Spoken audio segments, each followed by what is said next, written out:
Now that the 2019-20 season is about halfway over, most teams having played like 40 to 43 games, somewhere in that range, I want to talk about 10 players that I personally believe need to step up their game for the remainder of the season in order for their teams to be successful or continue to be successful here in the second half of the year. I do want to quickly apologize for not uploading in a week. That's like the longest break I've taken in over a year, but I'm sure, as you guys can tell by my voice, I'm getting over a pretty bad throat infection, and today is like the first day I can actually talk for an extended period of time. But from here on out, it should be back to the regular daily NHL uploads. And as always, if you guys are new and have been enjoying the content, make sure to click that subscribe button and click the bell to turn on notifications so you never miss a video. Starting the video off with a pretty obvious one here, and that is goaltender Sergei Bobrowski of the Florida Panthers. Now, Florida has had a pretty decent season. They're 22-15-5, and that currently puts them in the second wildcard spot, but they don't have a comfortable lead there whatsoever, as Philadelphia and Columbus are right there behind them. And it's not about scoring goals for this Florida team. They're currently 5th in goals scored per game. They have an unreal offense led by guys like Barkov and Huberdeau. It's just a matter of keeping the puck out of their own net, and if they can tighten that up for the second half of the season, they should 100% make the playoffs. And Sergei Bobrowski really could be the X factor of this team, but so far he's just been downright disappointing. He's got a 15-12-4 record, an .895 save percentage, and a 3.33 goals against average. Those really aren't the greatest numbers for a guy you just gave a massive contract to, paying him $10 million per season. You signed him to be one of the best goaltenders in the league, and so far he's kind of been a below average goaltender. Lighting it up on offense can really only get you so far, so in my opinion, 100% Sergei Bobrowski has to have a much better second half of the season. Next up, I want to talk about a couple of San Jose players, the first being Brent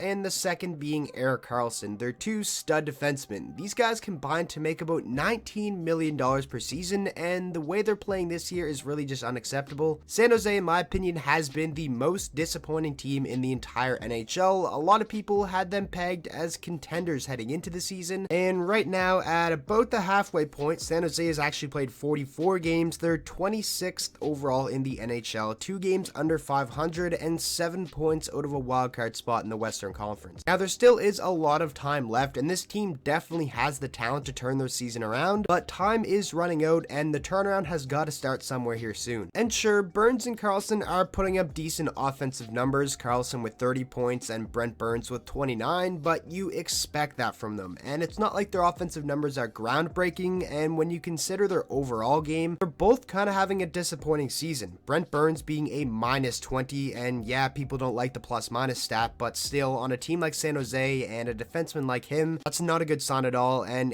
Carlson's a -15. There is numerous other players that, in my opinion, need to step it up for San Jose, but it's gotta start with these two guys if they want to have any chance of turning their season around. Moving along now to the next player I want to talk about, and that is Atkinson of the Columbus Blue Jackets. Now, personally for me, the Blue Jackets have definitely been a pleasant surprise this season. They're right there in terms of a playoff spot, only 3 points behind the Florida Panthers for that second wildcard spot, and their bread and butter has definitely been the emergence of Joonas Korpisalo over the past couple of weeks, and obviously their great defense. But this is a team that definitely struggles to put the puck in the net. They only scored 2.6 goals per game, which is 27th in the entire NHL. So that is definitely something that they need to improve upon if they do want to make the playoffs and make a really good push here in the second half of the season. It's going to be tough without Joonas Korpisalo, but I still think this team could do it. And why do I have Atkinson on this list? Well, it's because he only has 9 goals so far in 35 games, and this is a guy who just scored 41 last season. Like I mentioned, they're struggling to put the puck in the net, and having a guy who scored 41 last year only have 9 so far is definitely a reason why. So if he can really start to get hot and maybe finish the year with at least like 25 to 30 goals, it would definitely be a huge benefit for them. Next up, I want to talk about Jets backup goaltender Laurent Brossoit. And sure, the Jets have had a really good year considering the expectations heading into the year and everything they lost in the summertime, but they still currently find themselves on the outside looking in, as they have 48 points, 1 point behind the Calgary Flames for that second wildcard spot. The Jets offense has obviously been very good this season, and that is a big reason why they have remained competitive, and the biggest reason is Connor Hellebuyck, who has been one of the best goalies in the NHL this year, but Hellebuyck has really not gotten much help whatsoever from his backup Laurent Brossoit, and I think in the second half of the season that's got to change. So far, Brossoit's got a record of 4-4-0, a .889 save percentage, and a 3.50 goals against average, and I think this is even more so disappointing considering how good he was as a backup last season, where he had a 13-6-2 record, a .925 save percentage, and a 2.52 goals against average. Hellebuyck is definitely going to have a hefty workload here in the second half of the season if the Jets do want to make it into the playoffs, but if Brossoit can just start a couple more games and have some solid performances, that would definitely help, because even if the Jets do make it into the playoffs, you don't want Connor Hellebuyck burnt out by the time they get there. Next up, I want to talk about Joe Pavelski of the Dallas Stars. Now, Dallas has had a pretty strong season after getting off to that abysmal start. They're 24-14-4, have 52 points, and currently sit third in the Central. Now, their bread and butter has definitely been their goaltending and defense. They have one of the best goaltending tandems in the NHL, but this team really struggles to put the puck in the net. They only score about 2.69 goals per game, which is 25th in the entire NHL, and if they can start to pick up their goal scoring for the second half of the season, then they definitely could push for a top 2 spot in the Central. And it would be huge for them if Joe Pavelski could start to score a little bit more here over the second half of the season. Last year he had 38 goals, and so far this season in 42 games he's only got 8. He's got 18 total points, and obviously even though Joe Pavelski isn't lighting it up offensively, he's still a very important veteran leader for them. But considering the amount of money they're giving him and the big contract that he got, it still would be nice for him to score like 20 to 25, and obviously Dallas would benefit from that in a big way. Next up, we have the final goaltender I'm going to talk about in today's video, and that is Juuse Saros of the Nashville Predators. Now, I honestly could have picked numerous players from Nashville. They have also, like San Jose, been one of the more disappointing teams in the league this season. They're not as far gone as San Jose though, as they're still pretty close to a playoff spot, only 4 points behind Calgary for that second wildcard spot, and there's a ton of time for them to turn it around, but I think they need to get a little bit more out of Juuse Saros. Sure, Pekka Rinne hasn't been the greatest as their starter, but Saros really hasn't given them any relief whatsoever as the backup. He's got a 5-7-4 record, an .892 save percentage, and a 3.25 goals against average. These aren't really the greatest numbers for a guy who was once seen as the goaltender who would take over as the starter once Pekka Rinne is no longer able to play at a high level. Like I said, they got numerous players that need to have a better second half, but Saros was just one that really stood out to me. Moving along now, we have Alex DeBrincat of the Chicago Blackhawks. Now, I don't think he's had a bad year by any means at all. He's obviously a very good young player and a very important part to the Blackhawks team, but his finishing just really hasn't been as good this season as it was last year. Last year he had 41 goals, and it looked like this is a young player who could potentially score 50 one day. But so far this season, he's kind of struggled to put the puck in the net, as in 43 games he only has 10 goals. And Chicago is on the outside looking in right now, as they have 44 points, which puts them 5 behind Calgary for the second wildcard spot. And the Blackhawks are in the bottom half of the league in goals scored per game with only 2.91, which puts them 20th, so they would really benefit from Alex DeBrincat getting hot the second half of the season and letting it up and putting the puck in the back of the net more. Next, we have Phil Kessel from the Arizona Coyotes. Now, when they brought him in last summer, I honestly thought Phil Kessel could have the potential to be like a Hart Trophy candidate if he put up like 85 to 90 points and led Arizona to the playoffs. And while Arizona has been a very good team and looked like they are well on their way to finally getting into the playoffs, Phil Kessel really hasn't played as expected in terms of his point production. He's only got 9 goals in 44 games, 24 total points, and while Arizona really hasn't struggled because of it, it definitely would take a load off of the defense and goaltending if the offense in general was a little bit better. So if Phil Kessel could really start to find his groove in Arizona for the second half of the year, it would obviously make things a lot easier for them. And now they have guys like Taylor Hall, and the team's finally starting to get healthy too. Arizona definitely could be a really dangerous team if Phil Kessel gets hot. And now to finish out the video, I want to talk a little bit about Jeff Skinner of the Buffalo Sabres, and this one is honestly pretty simple. He got a massive contract extension after having a really good 40-goal season last year, and so far this season his play just hasn't really been the same as it was last season. He's only got 11 goals in 39 games, 19 total points. He really isn't giving Jack Eichel the help offensively that he did last season. Eichel has been heavily carrying this team on his back for the most part of this year. Sure, Skinner probably wasn't going to score like 40 goals again, but 30 to 35 was definitely expected, and this one is basically just he needs to play better considering Buffalo is paying him $9 million per season. and they're still within striking distance of a playoff spot. I believe they're only like 4 points out. So it would obviously be huge for this team if Jeff Skinner can really start to tear it up and put the puck in the back of the net a little bit more in the second half of the season. So that is going to wrap up today's video. I really hope you guys did enjoy. Once again, I do apologize for taking so much time off, but I literally couldn't make a video if I tried. I just couldn't talk for an extended amount of time. But hopefully there's still a couple of you guys around that want to watch my videos. I'm going to continue to upload daily after this one. So with all that being said, I hope you guys all enjoyed today's video. If you did, please make sure to drop a like on it and subscribe to the channel for daily NHL content, and I will see you guys all in tomorrow's video.